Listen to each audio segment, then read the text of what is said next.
Liz, thank you, and thank you for sparing some time to just come and hear about this project. It's my privilege just to spend some time with you this morning, just giving you some initial remarks, initial thoughts about what we set out to achieve with this project and why we're very pleased to say we think we're well on target to achieve what we originally intended, albeit those intentions were necessarily vague at the time.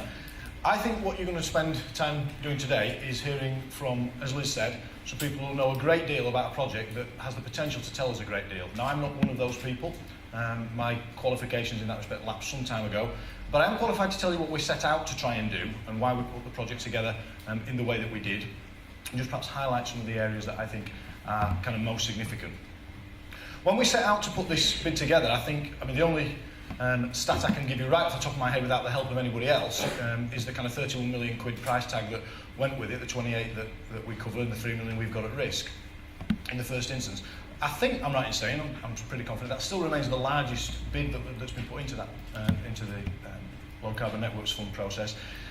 We didn't set out to do that, but what we did set out to do with our partners was to do something that would be, by any standards, groundbreaking.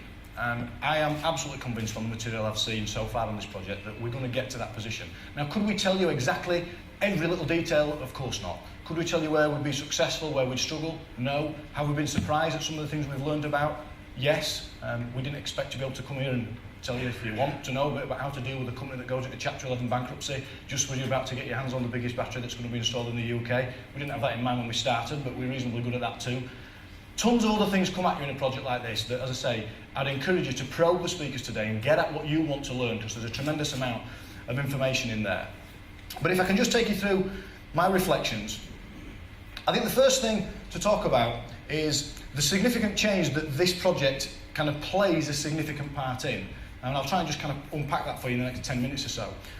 These four big areas, I'm not going to talk to every piece of them, but if you looked at the business plan we've submitted into the price control process this year, published on websites and all the rest of it all over the place, you can find it for yourself. But these four kind of bold areas are the big areas, if you like, of significant change that we highlighted going into the 2015 to 23 period for us as an organisation at Northern Powergrid. And just picking out, I guess, the four bold headings there, I hope you can see, and I certainly think you should test at the end of the day, each one of these areas is foursquare in the sights of this particular project.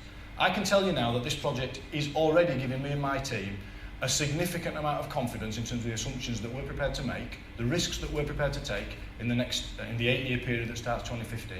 Some of the most important information that got us comfortable with taking the decisions that we took in that business plan came straight from this project.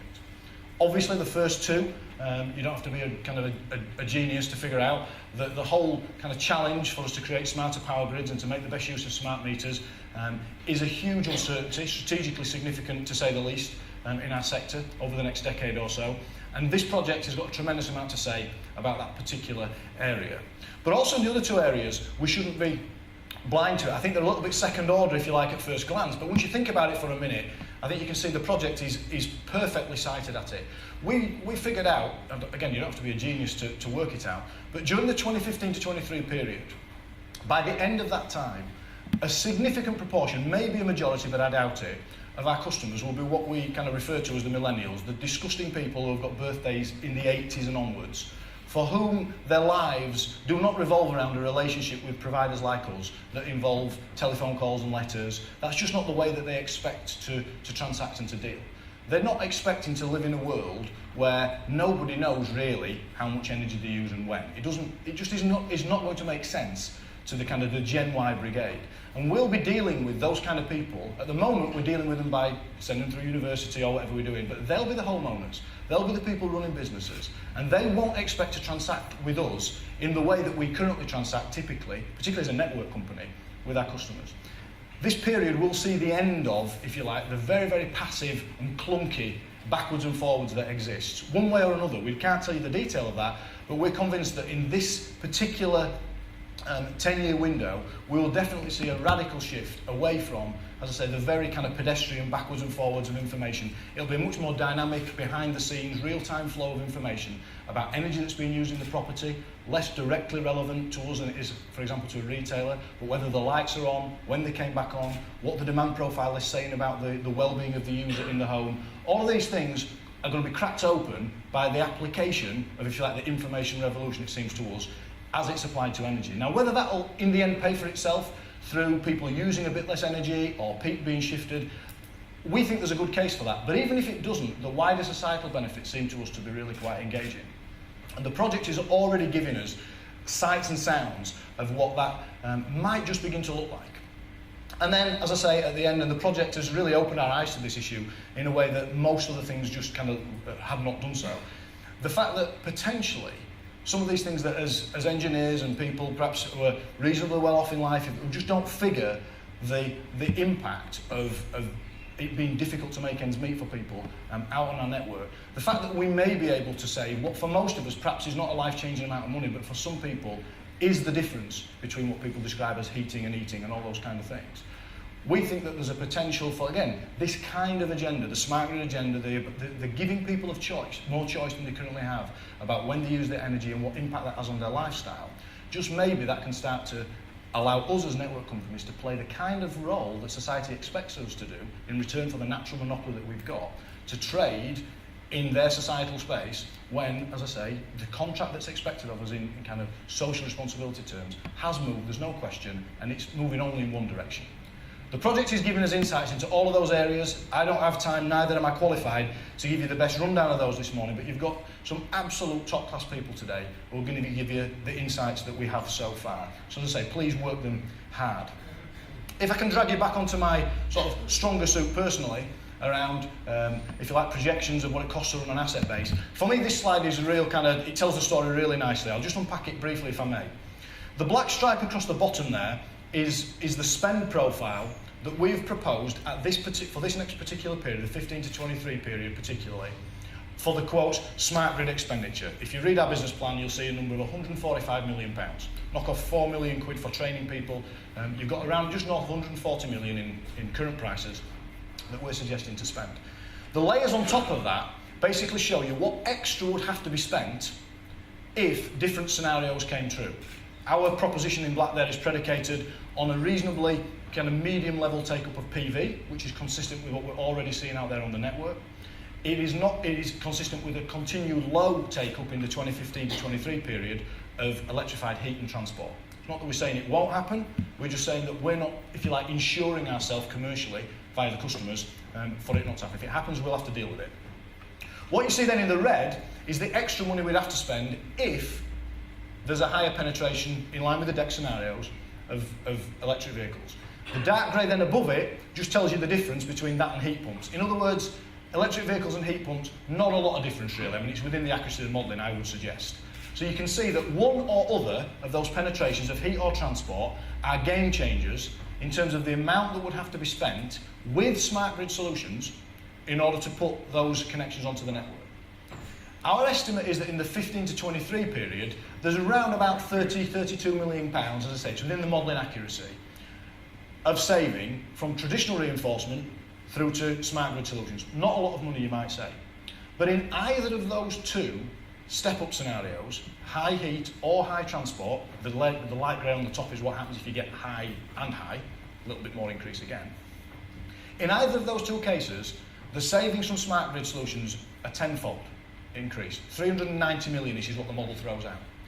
Those are not our numbers, that's the transform model that's being used across the industry. This is a potential game changer round about the middle of the next decade. Either of those two step-ups, we're talking about £300 to £400 million just on the power grid network. I'm not talking about nationally. These are our figures for our company. So what we see is a need to put ourselves in a position where if effectively the customers have got a free option to take advantage of those benefits, if indeed that's the direction that take-up takes. And the proposition we've made does that. Why am I telling you that this morning? This project, with its results already from things like real-time thermal ratings and the voltage, we've got 70 installations out there on the network that have been giving us real-time information for, well, over a year now. That in itself, that's bigger than some projects, all on a standalone basis. Those results gave us the confidence to say, we'll make that pitch. We'll buy the fact that these solutions will save us enough money in the first period that if we're wrong, we're on risk for that. And we'll put ourselves in a position where we can offer the customers, if you will, a pays-for-itself free option by 2023, that if that tenfold increase does come along, There's a £300 to £400 million saving waiting there for them, which is the extra they'd have to pay if we stuck at it doing it the old-fashioned way. So with that, just let me leave you with some thoughts that you'll be able to check off during the course of the day. I already think we can say we're not finished with this project. As you know already, there's a change request out there that suggests we think we need to run this right through 2014. My personal view is that we'll leave all of that technology and monitor on the system whilst ever it's continuing to function. We're learning so much from it, and we'll do that at our cost. But these are the kind of numbers that are already coming out of our project, and I think they're already significant. Our job is to make sure that they are as significant as they possibly can be. So let me pick a couple of them out that I've not touched on already. 75% success rate. Now, these are small samples, but I often think it's useful when we're in buildings like this, actually, where kind of the forefathers of the engineering industry are celebrated. These revolutions don't happen overnight. Someone has to start somewhere. And I am frankly tired of sitting in meetings with people and saying, well, the problem is there's no data, there's no evidence for DSR. Well, there is now. There's not enough to carry the day, of course not, but someone's got to start somewhere, and this is one of the most, if not the most, significant examples of customers connected with real smart meters on a real network with a real, well, by Saturday, the largest battery I think that's going to be connected anywhere in the UK at least for a year or so, that by the end of this year will be being controlled from our system control centre in Gelded Road right through into customers' properties. It already can be done, we know that technologically. We're already learning a great deal about how customers are prepared to engage in that way with us. So I'm tired of hearing people say, well, the trouble is we've got no data. No, we have got some. And people who are better qualified than me, some of whom will speak to you today, are already saying that the data set that is already in evidence from this particular project, and credit to our partners, the British Gases of this world, the Durham Energy Institutes of this world, who've helped us along that way and got us there in some cases, despite us in one or two instances, are already saying to us, look, this is probably going to become some kind of national significant data set. 10 years from now, people will still be using this. Ask Phil Taylor, he says that's the case. I'm not qualified to tell you. But we're pleased to say we already think we've got significant results dropping out of this project. 75% success rate is saying to us that 3 times out of every 4, all right, we've not done it a million times yet, but 3 times out of every 4, when we've called on I&C customers, industrial and commercial customers, to respond and reduce the demand, they've responded to us 75% of the time positively. I think one time they had to say no because their office was on fire, Jim, or something, wasn't it? And it was a little inconvenient. They were distracted. But what we're seeing is a willingness of customers to get involved. Look at that 10% number in the middle. Those are relatively hot off the press, relatively new information. We'll continue to validate it, but we are seeing measured 10% peak shift. Now, Mark will talk a little bit about that later today, but that's a big number, in case you didn't realise. For those of us that plan the multi-million-pound investments that go on distribution networks, if there really is a 10% shift in peak, corresponds to more like a 2% shift in energy consumption. Doesn't sound so impressive when you talk about it in those terms, but a 10% shift in peak to a network plan is a big number. Not quite a game changer, but it's definitely worth pursuing. So we're shaping up to put together a set of proposals that big number there, the 8 billion, is the number we originally, when I say targeted, it's the number we originally projected when we put the bid together. We have yet to see a result of this project that flies in the face of those assumptions. We'll validate them and reconcile them when we bring the project into land over the next kind of 12, 18 months to see whether it really does look right. But those are just the energy savings. On top of that, they say £6 million of carbon saving. I guess it depends how much carbon ends up costing. But fundamentally, we're seeing what we think are some really quite exciting results. And I'm very grateful that you've spent some time with us today, or at least you look like you're going to do, unless you're going to walk out and leave on us. I'm very grateful that you've chosen to spend today testing us, provoking us, challenging us, to see whether these results really are as significant as we think they may be. So thank you for your time in advance. I appreciate it. I'm going to be here for a bit more of the day, so hopefully if there are questions, we can perhaps take them a little bit later on. But with that, I'll turn it over to Jim and the rest of the team. Thank you.